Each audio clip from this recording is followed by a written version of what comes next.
the stage now to answer. Thank you very much, Johan. Thanks for a nice introduction and good morning to all the participants currently seeing me virtually. And that's predominantly the new normal, which we all are talking about right from, almost nearly a year now since 1st March 2020.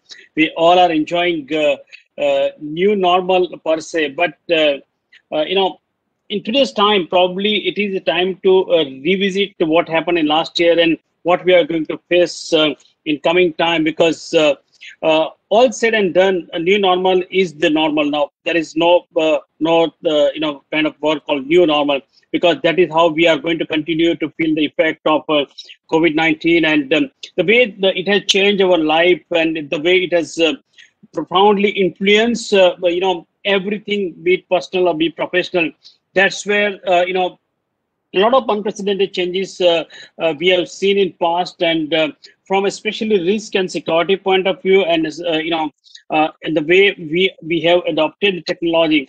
I believe this is going this year 2021 is going to be a game changer in terms of not only from security, from risk and adoption of technology and kind of newer and newer thing what we are going to face and something a term called unknown from the risk side, which will be a really meaningful term because we haven't ever came across the time what we have seen in 2020 or what we are going to see in 2021, and therefore the changes what this corona has made in our life, that is going to make life will completely change.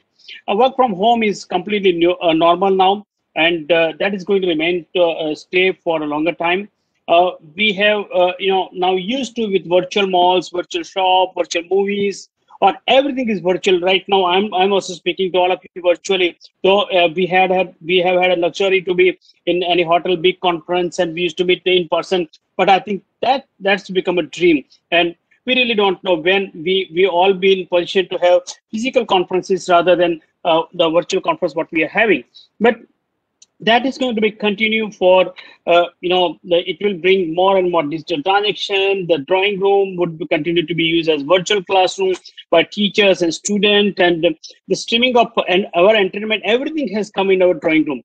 So increased reliance on technology in our life has made it tremendous changes in everybody's life and possibly continue to increase further. But what changes will last? How we will live with the when it will be over? Because the though we have seen that the COVID-19 vaccination has started as late as last night. I got data about 1.5 crores people in our country has been given a vaccine.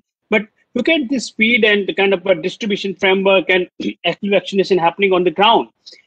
To cover 1.3 million population would be a major task. And now, as a precautionary step, every organization, most of the organization have taken a step that, okay, unless vaccination is given, probably there is no point to return back to our workplace. And therefore, risk of pandemic will continue to dominate our daily life till the time everybody is vaccinated and, things get away from this. But when it comes to technology and especially in banking and financial sector, I think a couple of things I want to draw here, which is more important from risk and cybersecurity. I'll talk about the first of risk on technology. Uh, the technology resiliency would be a systemic risk, and that's something which I wrote about a month ago. That how it is going to be a systemic risk. I'll come to the real example later on, but in COVID-19 has changed the need of our life heavily. So far, the basic necessity we used to tell that roti kapda makan, and I added a new term called roti kapda makan and cyber security. But one important term which we've forgotten in between, which was coined by late Devang Mehta, who used to be a NASCOM president way back in 1998. He predicted that roti kapda makan and bandwidth would be a basic necessity of the livelihood of a human being. I think what he said about 25 years ago, that's a true reality. Our reliance on technology has never been seen before, and surely going to be increased rapidly, be it business, be it academia, be it personal life, professional life. So, we are at the point, at no point of return in terms of uses of technology. Now, so much of reliance, so much of the dependency on technology that really create a larger risk, because the nature of digital system we have created in the recent time, be it ecosystem created by UPI or digital revolution in terms of mobile penetration, be it digital banking, the government push towards digital adoption, all these, which the dependency on digital system has gone so much so high, which is really beyond our imagination. While no infrastructure is a fault tolerant or so much so redundant, but the kind of push what it has seen in last 1 year, that was never envisaged, and as a result of that, our cyberspace has grown rapidly. New users have came, new device, network, server, everything has entered all of a sudden. uh, let me talk about a very simple example of mobile phone. We used to hide mobile from our kids, that they don't spend time just playing on a mobile. Now, the same mobile we are forcefully giving to our kid, that hey, take your mobile and start your school homework, because that's a revised scenario. But that bring this change in the scale, not only the network but also the data volume, storage capacity, processing system, which is required to handle that much upload. I'll take a pause for the real example. What I just wanted to quote here. 3 days back, what happened in National Stock Exchange? I think that was a classical example of systemic risk. What technology can it bring? If you don't have a technical technology resiliency, then whatever ecosystem you have created, that is going to impact it so heavily, where it can impact not only the human being, common man, but it can impact to the larger economy. Imagine that what happened in NLC could resolve within 4 to 5 hours, but if that would have continued for 3 to 4 days, probably the impact on economy would much bigger than what we all can envisage. So so this is one risk, but if collectively if we see from technology resiliency, that brings different risk altogether, which we never have experienced. The another example, let me give you. You remember that few months ago in Mumbai, we had no electricity for 30 odd hours. Uh, God grace, it is yet not revealed that what exactly went wrong, but assume that something similar happened with the digital network, and there is no connectivity available for days, at least for 1 day, to all the people in Mumbai. Can you imagine the kind of damage it may cause to the economy, to the businesses, to the every part of the society? Today it is the loss of connectivity means a loss of business and loss of opportunity. Therefore, the resilient technology would be one of the very critical strategies and a success factor in time coming ahead. And therefore, probably the government and the business and the whole ecosystem or regulator also may require to take some precautionary steps to ensure that the telcos, ISPs, system provider, infrastructure provider, they all are well equipped to ensure that there is uninterrupted connectivity and system available. And coming to the second serious matter about cyber attack, I think that's where the larger worry from every part of the society, because the bonded environment which used to be in the offices and the corporate house, now that bonded environment is no more bonded. It has gone in the individual houses, and God knows people are working from which part of this country, where they are sitting, whether it is in farmhouse or in any clubhouse. God knows where they are, but ultimately they are working. However, that remote working has also provided a great opportunity to cyber criminals in 2021.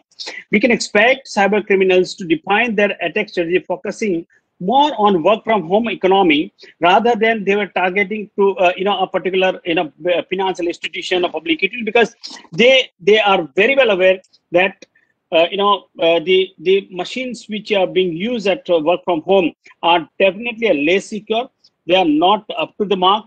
They are not so much so difficult to break, and therefore that's a easily compromised machine are the hotspot or hot target for them. Then that become a pivotal point to allow advanced or APTs to enter into the your network, because once credentials are compromised and then a lateral movement happen in the network, then probably it is very easy cakewalk for the cyber attackers to get inside your corporate network, and then they can continue whatever they want to do. So So basically post COVID-19, the cyberspace has dramatically increased. So that gives a bigger playground for fraudsters to play, and that is what is going to make very difficult to deal with this new threat. So during the pandemic time, the number of target ransomware attack has at least doubled worldwide. And one of the shocking data, I must tell you that last year around 3.98 lakh attack happened in India, and that's the data placed by the minister in the parliament a few days ago. Up to August 20, that number has gone around 7 lakhs. So nearly about 8 months, the attack number of attack has doubled. I'm sure that by end of 2020, whenever data comes, but I'm sure that that must have gone more than a million attempts, and that's I'm talking about the only official attack reported to certain and validated. I'm talking about those unofficially attack which has gone under the carpet and not revealed to anybody could be the more. But the data suggests that the number of attack, number of targets have gone multi-fold in last 1 year. So this this kind of complex attack or cyber attack would be a main threat to critical infrastructure, be it supply chain, financial institution, the pharma industry, the automobile industry, every industry, and especially, yesterday only I was reading there is a attack on entire database for COVID vaccination plan for one of the pharma company. So, that can not only financial gain, but that can disrupt the entire society because of, the supply chain is broken and things like that. So, while lockdown has increased more vulnerable cyberspace for due to rapid expansion, the criminals or cyber hackers or fraudsters they are well organized, they are well equipped, they are very creative and capable.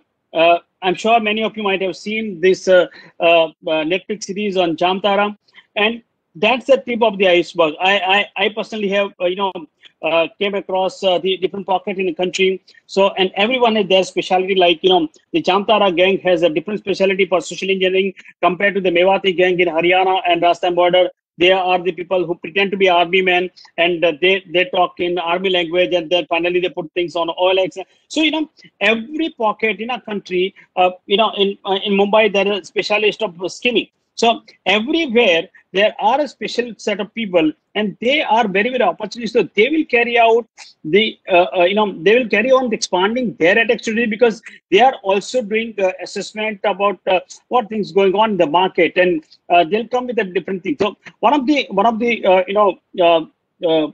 risk I would probably see that ransomware attack that will include not only just demand for organization to pay ransom, but threat of data being exploited and leaked.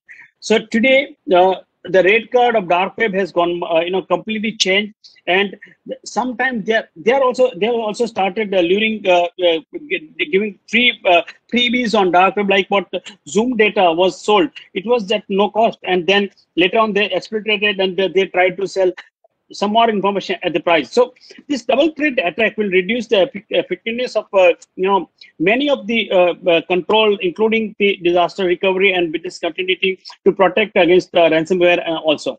So that is one of the very important area, probably from the risk perspective.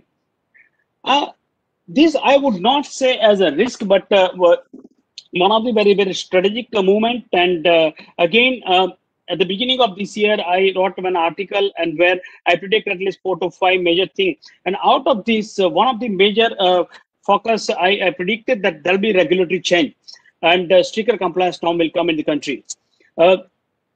So on 18th of February, RBI has come out with a digital security guideline, which is very, very comprehensive master direction, which has come, especially which is very, very impacting to the entire financing sector, where you may require to comply all the provisions made as part of the master direction by within a 6 month of time.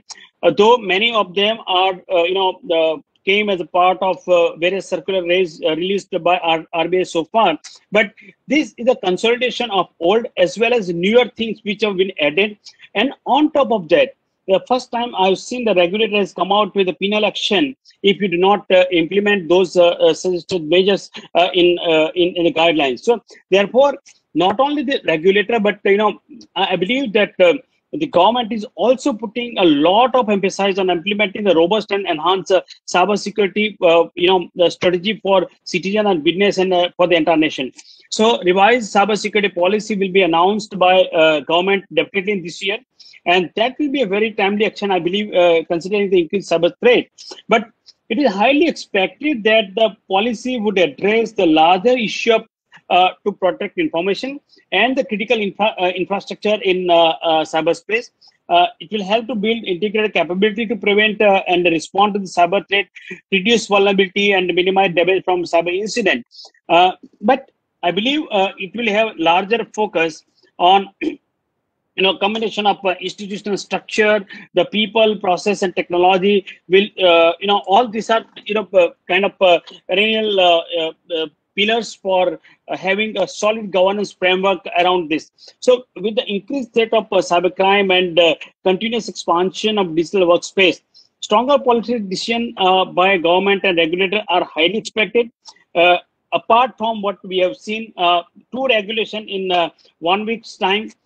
Last week it was the digital security framework. Yesterday, day before yesterday, the social media. I would not say it's control, but the guideline or self-regulation which have been imposed. That has also cyber angle, because when the social media and everything is kind of guidelines are given to them. Ultimately, it is a digital property, and cyber risk and cyber related angles would definitely be an integral part of social media as well. So therefore I believe there will be much more regulation will come, and that will strengthen the control and compliance framework across the banking and financial system vis-a-vis the cybersecurity requirement. RBI has come out with various regulation, as I said, that and in pandemic, like the customer-driven control for credit, debit cards, fraud depository, positive pay, online dispute management. But all this would be, very, very, key factor uh, in 2020, because 2021, because unless those controls are effectively implemented, we will come across with all cyber and related risk-related issues in 2021. So, last but very importantly, if I have to touch upon one important risk which we may all have to come across and will have to manage, that's data privacy and data protection. I believe financial sector is the most powerful sector which generate large number of data. With increase of customer footprint on digital world in last 8-10 months, which has further made it complex. Of course, it is we are going to be soon a most data rich country anywhere in the world, but with the loose data privacy protection, loose control around the data, that makes things very easy for banks and financial institutions to store, process, and share the data. And except there is not much has happened in terms of data control, except the data localization. But I believe in 2021 or in nearest time, the proposed PDP will be implemented.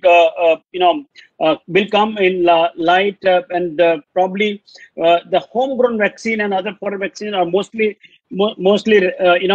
and other vaccines are almost ready to roll out. But at the same time, India will run the largest vaccination in the world, and for that, the largest data collection and processing at the same also would be play a major role, because you might have seen that those who have gone for compulsory test at the airport or anywhere, they are taking huge data. They are private labs. They are taking your Aadhaar number, your mobile number, your email ID, not many personal information they are taking. Look at the 1.3 billion people's vaccination program, where you have COVID as an application, but at the same time you are sharing data with multiple people. Where is the framework around that?